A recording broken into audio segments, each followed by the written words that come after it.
teknologi membuat beduk Islam berbeda dengan beduk-beduk lain, jangan disamain. Sebenarnya takhayul dalam Islam nggak boleh, ya, dilarang.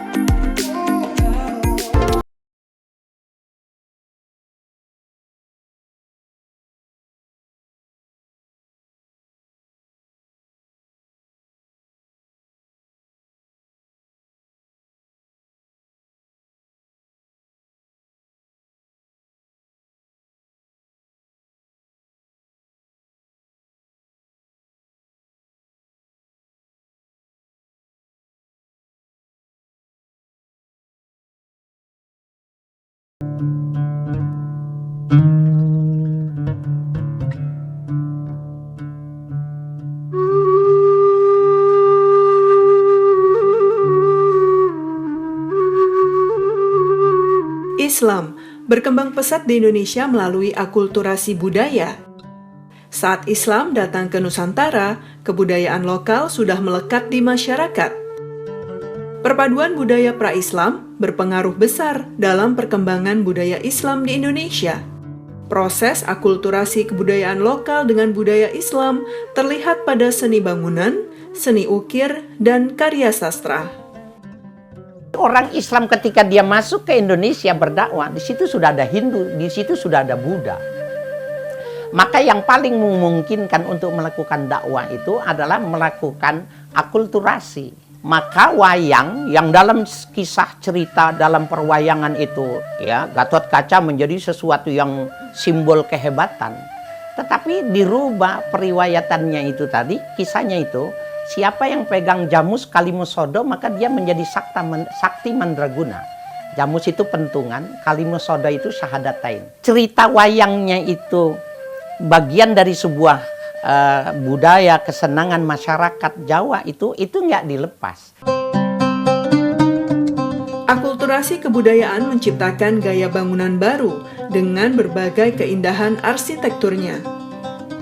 Masjid-masjid Wali Songo itu dari mulai Sunan Kalijogo, ya, Sunan Syarif Hidayatullah, Sunan Ampel, kita lihat Sunan Kudus lebih kental lagi, sehingga masjidnya itu ada nuansa Hindu, ada nuansa Islam, ada nuansa, ya, Eropa dan lain sebagainya. Itu juga disebut dengan sinkritisme dalam budaya.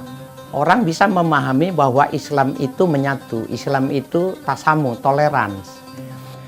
Pola model-model masjid setelah yang pertama masuk adalah model Karbala yang ada di Malangka, lalu masuk model kaum Saman berasal dari Persia. Masjid itu berbentuk lingkaran, lalu model itu berubah menjadi model Melayu beratap susun. Dalam tarikh dan hadis Rasulullah menyebutkan, ketika telah turun perintah sholat 5 waktu, timbullah ide gagasan penyeru pada sholat. Banyak diusulkan dari lonceng hingga trompet, namun Rasulullah menolaknya dengan tegas karena telah dipergunakan agama tertentu. Kemudian ditetapkanlah dengan azan.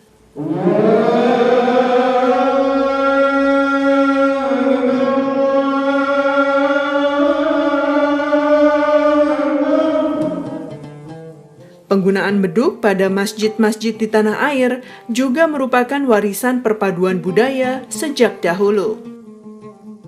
Lalu masuk beduk yang pengaruh dari campa. Di negeri Arab nggak ada beduk, tapi di Tenggara Asia ini beduk ada. Itu bermula dari campa. Kenapa mereka bisa puasanya bareng, sembahyangnya bareng? Itu beduk. Jadi kalau udah beduk dipukul sahut bersahut, berarti besok permulaan Ramadan. Kemudian juga sebulan kemudian sahut bersahut, besok hari raya Idul Fitr. Agama lain tuh beduknya kulitnya 2, jangan salah. Yang membedakan apa yang Kita kulitnya 1, belakangnya kopong. Lalu kita ada kohkol, ada pengikat. Beda teknologi membuat beduk Islam berbeda dengan beduk-beduk lain, jangan disamain. Ketika Islam masuk ke Nusantara, khususnya Pulau Jawa, sebagian masyarakat memeluk agama Hindu, Buddha, serta aliran kepercayaan. budaya-budaya lokal yang ada di Indonesia. Tentunya kita akan memilah mana yang sinkritisme yang tidak bertentangan dengan syariat, yang sinkritisme yang bertentangan dengan syariat. Seperti upacara labuh ya di laut itu sulit untuk kita memberikan toleransi terhadap yang semacam ini. Ya, tidak boleh, kecuali dia memang menaburnya itu tujuannya memberi makan ikan. Akan berbeda nilainya gitu. Akulturasilah yang kemudian melahirkan keanekaragaman tradisi. Salah satunya selamatan, baik dalam kelahiran, perkawinan, ataupun kematian. Upacara walimah saja ya. Biasanya kalau ada orang meninggal itu 1 sampai 3, 7, 15, 40 hari, 100, 1000 hari, kemudian sampai haul yang berurang-urang. Itu sebenarnya kan di dalam Islam tidak dikenal. Dia sebenarnya Hinduisme itu. Nah, lalu kenapa para pendahulu kita orang Islam itu masih mengemas? Jawabannya bahwa sinkritisme bisa jadi sesuatu alat yang paling mudah untuk berdakwah pada masyarakat yang sudah berkenal agama sebelumnya. Allah Ta'ala berfirman dalam surat Nuh tentang bentuk berlebihan terhadap sesembahan berhala dan kubur yang terjadi pada masa Nabi Nuh, bahwa Allah telah memperingatkan manusia untuk menjauhi kesesatan. Kalau ziarah kubur itu tidak dilarang, dikhawatirkan dia sholat juga tetapi melakukan ritual itu, maka dilarang. Tetapi ketika selesai 13 tahun, jadi 13 tahun periodisasi di Mekah itu menanamkan akidah, sudah kuat, pada periodisasi Madinah ya diperbolehkan. Nabi di dalam hadis sahih mengatakan kuntu nahaitukum an ziyaratil qabri fazuruha. Dulu kalian aku larang berziarah kubur. Fazuruha, sekarang kalian berziarah.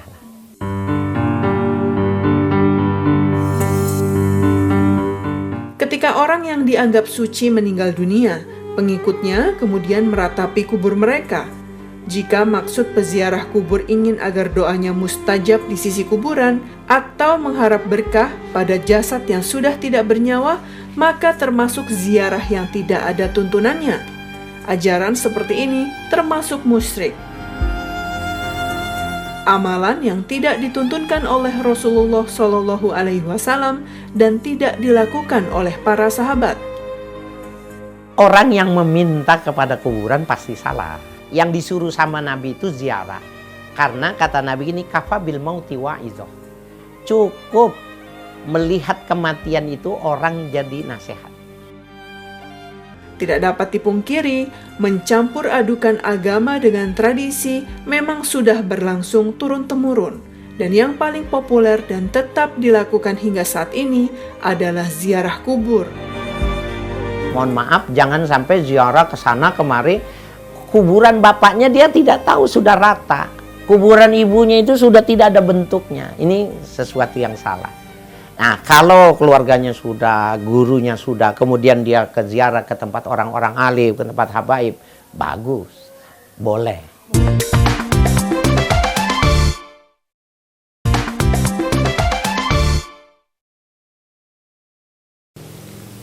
A'udzubillahi minasyaitonirrajim. Bismillahirrahmanirrahim. Islam merupakan agama samawi, agama yang berasal dari Sang Pencipta. Ajaran Islam diturunkan melalui wahyu kepada Rasulnya Muhammad Sallallahu Alaihi Wasallam. Seiring perkembangan zaman, terjadi pergeseran akidah. Tanpa disadari, telah merasuk sukma dan menjadi bagian dari kehidupan sehari-hari. Adat dan budaya Indonesia memiliki pengaruh besar dalam kehidupan masyarakat Muslim, baik anak-anak ataupun orang dewasa. Bagi sebagian masyarakat Indonesia, kehadiran kupu-kupu di dalam rumah memiliki arti. Mama, ada kupu-kupu tuh. Kata nenek, kalau kupu-kupu masuk rumah, berarti mau kedatangan tamu, mah. Emang bener? Enggak, Dek. Itu cuma tahayul. Dalam ajaran Islam, Nggak ada yang kayak gitu. Jadi nggak boleh percaya ya. Sebenarnya takhayul dalam Islam nggak boleh. Ya, dilarang. Tidak boleh mempercayai sesuatu ya yang bersifat alam, yang tidak punya kekuatan uluhiyah, yang tidak ada kekuatan ketuhanan, itu tidak diterima.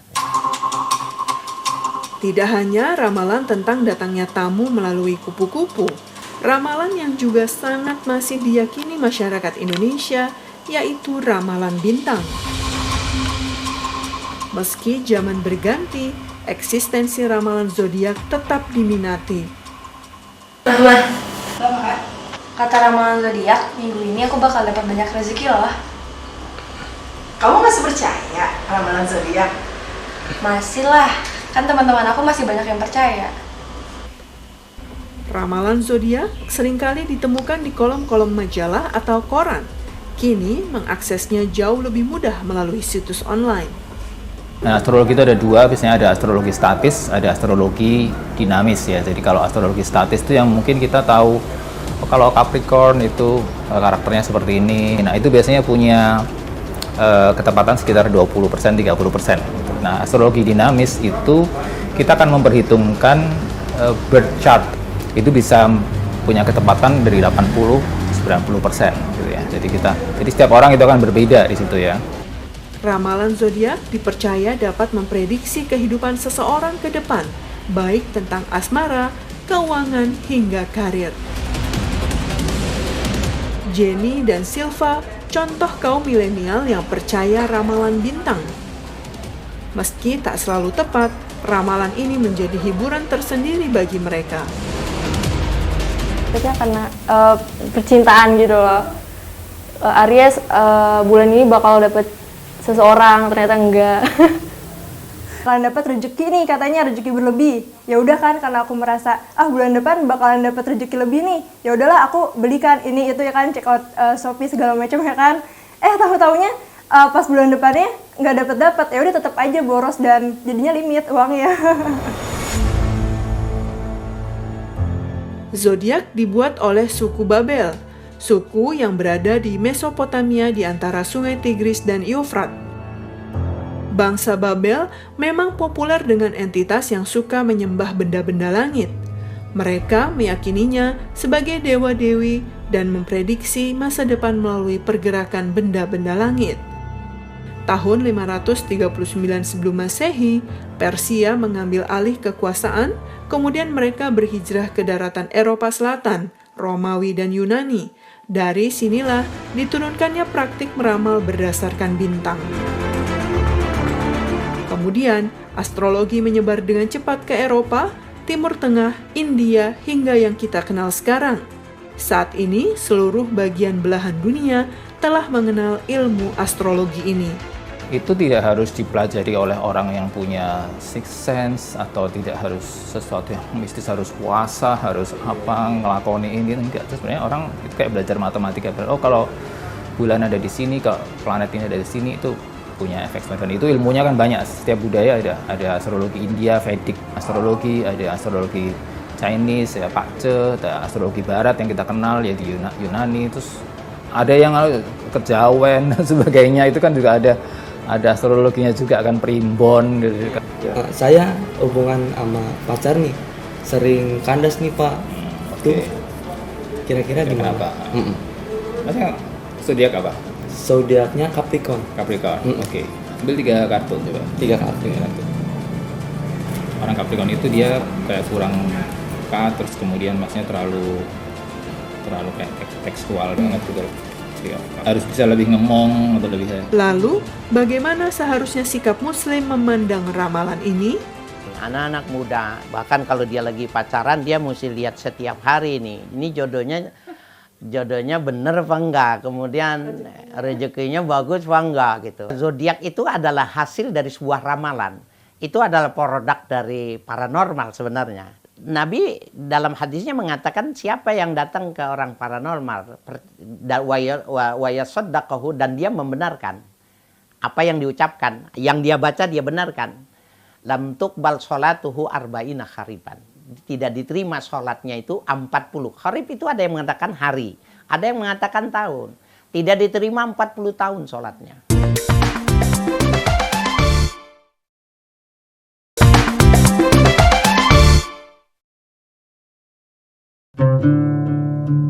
Tidak ada yang abadi di dunia, apalagi manusia sebagai makhluk yang fana. Kematian pastikan menyapa. Setiap kematian selalu menyisakan duka, terlebih jika yang mengalaminya adalah keluarga dan orang tercinta. Berpisah secara raga pasti berat dirasa. Sebagai bentuk penghargaan kepada yang telah berpulang, bermacam cara dilakukan. Mengupayakan yang terbaik yang mampu diberikan, misalnya dengan menguburkan jenazah di makam pilihan keluarga. Pemakaman identik dengan suasana menyeramkan dan menakutkan, namun hal tersebut tidak berlaku di pemakaman mewah di kawasan Karawang Timur ini. Untuk melengkapi fardu kifayah dalam pemakaman, yaitu memandikan, mengkafani, mensolatkan, dan memakamkan dalam bentuk sebagai satu layanan kepada masyarakat Islam, khususnya Muslim, bagaimana cara mengadakan pemakaman, mengelola pemakaman secara secara Islam. Layaknya perumahan elit, taman pemakaman ini dilengkapi dengan taman, gedung serbaguna, gazebo, dan fasilitas lainnya bagi peziarah. Pemakaman umum yang ada sekarang itu kan dibatasi 5 tahun. Ketika sudah tidak ada ahli waris, mungkin itu bisa saja nanti hilang. Nah, ini salah satu pertimbangan, ini menjadi pilihan. Ya. Taman pemakaman Muslim ini berada di lahan seluas 25 hektar dengan kapasitas yang dirancang sebanyak 29.000 jenazah dengan konsep makam dalam taman. Berabad-abad kuburan itu tidak ada kemajuannya. Tetap saja ukuran 1x2. Kalau dia dibilang harganya 4 miliar, 5 miliar besar, itu yang besar itu tamannya. Nah, ini sebenarnya dalam perspektif kita ini bisa jadi ini mubadzir. Dan yang bisa jadi dia haram, bisa jadi dilarang ketika dia bercampur baur. Dalam Islam nggak boleh kuburan bercampur baur. Ini Islam, Nasrani, Hindu, Buddha, nggak boleh. Dengan layanan one-time payment, yaitu sekali bayar untuk selamanya, pihak pengelola makam memberikan sertifikat penggunaan lahan makam yang menjamin tidak ada penggusuran areal makam. Kenyamanan dengan fasilitas premium, komplek pemakaman ini memberikan beberapa pilihan harga kafling yang bervariasi. Waktu awal kita merintis ini tipe single, tipe double, tipe family. Itu kalau tipe single itu di kisaran angka 30-an, Pak. Kalau tipe double itu di angka 90-an. Kalau tipe family itu di angka 100-an, Pak. Dengan harga kepemilikan lahan makam yang terbilang mahal untuk mengubur jasad, bagaimana Islam memandangnya? Di dalam Islam pada kajian fikih itu begini. Kenapa orang jenazah di dalam Islam itu dibungkusnya dengan kain kafan? Dari kain kafan itu bahan putih yang murah. Boleh nggak dibungkus dengan sutra putih? Nggak boleh, karena dianggapnya mubazir, sia-sia. Boleh tidak itu, dindingnya itu ketika dimasukkan jenazah kan ditutup pakai kayu itu. Boleh tidak pakai kayu jati yang mahal, pakai kayu sono? Nggak boleh, mubazir. Ya, buat dia juga tidak ada manfaatnya. Seandainya kita masukkan AC ke dalam kuburan itu, kita masukkan AC kemudian masukkan ya lampu yang cukup terang, maka nggak ada manfaatnya buat dia karena dunianya dia bukan dunia fisik lagi. Kalau di Saudi Arabia itu tanda pemakaman itu cukup batu saja. Dalam tahun tertentu yang dianggap sudah belulang, belulangnya itu dipindahin lagi. Nah, di Indonesia enggak boleh dipelihara, bahkan ada yang beli tanah khusus untuk kuburan. Boleh nggak? Boleh-boleh saja. Kalau tanahnya boleh beli. Ya, tanahnya boleh beli sendiri, kemudian dibangun, ya seperti bangunan yang enak, dikasih gubah yang bagus, sehingga anaknya, cucunya datang ketika membaca Al-Quran, ketika berdoa tidak panas. Boleh nggak? Boleh, tanah dia. Tapi kalau tanahnya tanah wakaf, tanah negara, Tanah yang diberikan untuk bersifat umum nggak boleh. Karena ketika dia membangun bata saja atau bangunan saja, maka dia sudah mengklaim